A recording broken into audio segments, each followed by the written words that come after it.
and Dennie foil the swindlers. Today, we're reading chapter 15. I'm so glad you could join me.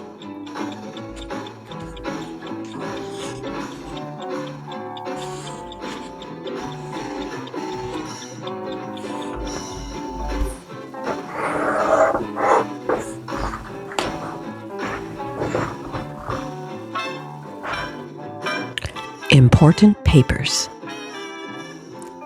Apple Mary began to gather their belongings as soon as Jean had left. "Oh, I hope we can slip away without Mr. Crafty getting wise," she said to Dennie.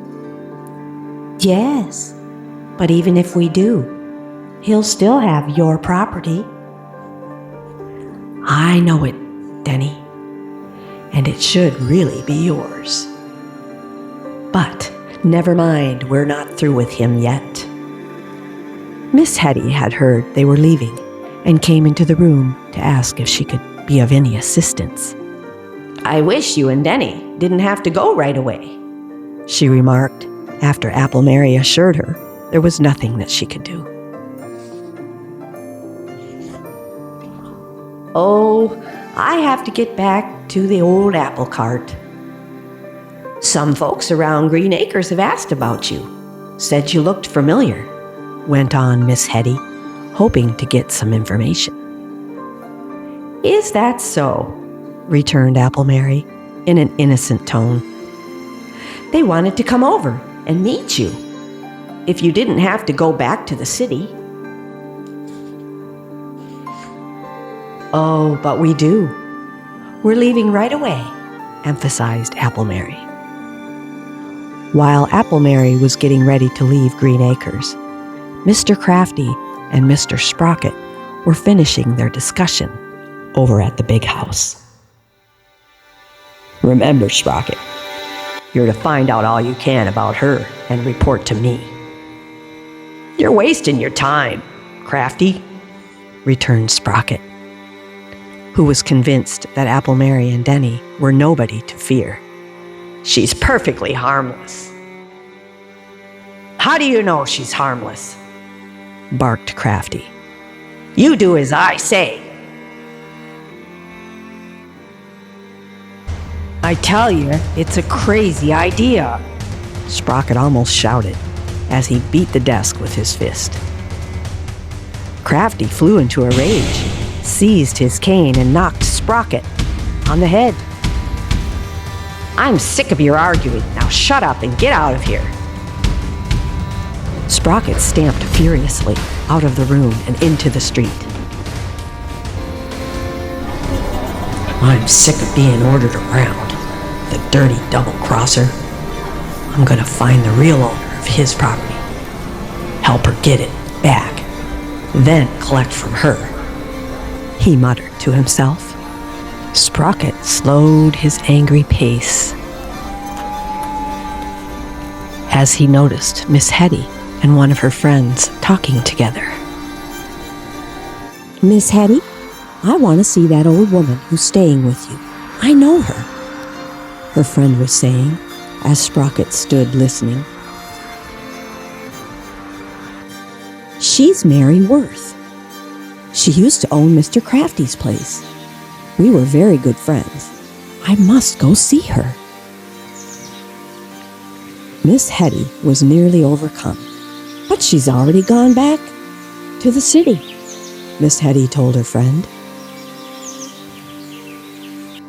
Here was real news for Sprocket. "Mary Worth? What a break! Wait till I get those papers from Crafty's safe, then to the city to find her," he muttered gleefully. Sprocket had no difficulty getting into the safe, as he knew the combination. That very night, he stole papers and clippings, which showed Apple Mary was the rightful owner of Crafty's property. Sprocket started for the city at once.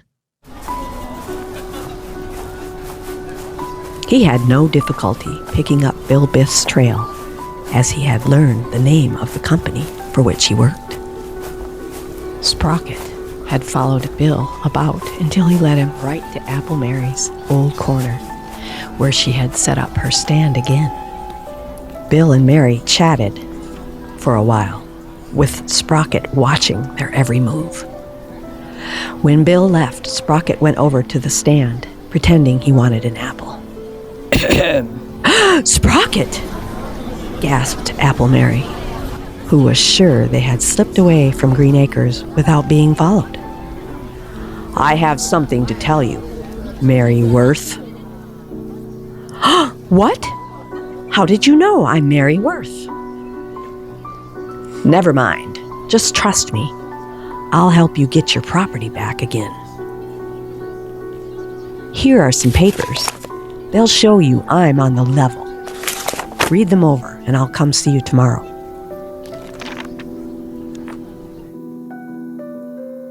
After Apple Mary had given him the address of the little room she and Denny had taken upon their return from Green Acres, she pushed her cart gaily home. From time to time, she stopped to take another look at the papers that told the whole story of how she had been cheated. "Glory be," she cried. "Wait till I tell Denny." And that's the end of Chapter 15. I hope you'll join me next time for Chapter 16. The Capture of Sprocket. Oh boy. I think there's only 2 chapters left.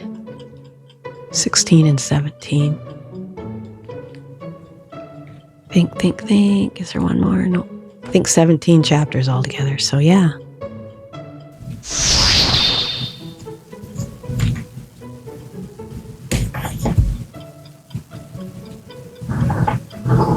We'll see you next time. And have the best day. Cheers.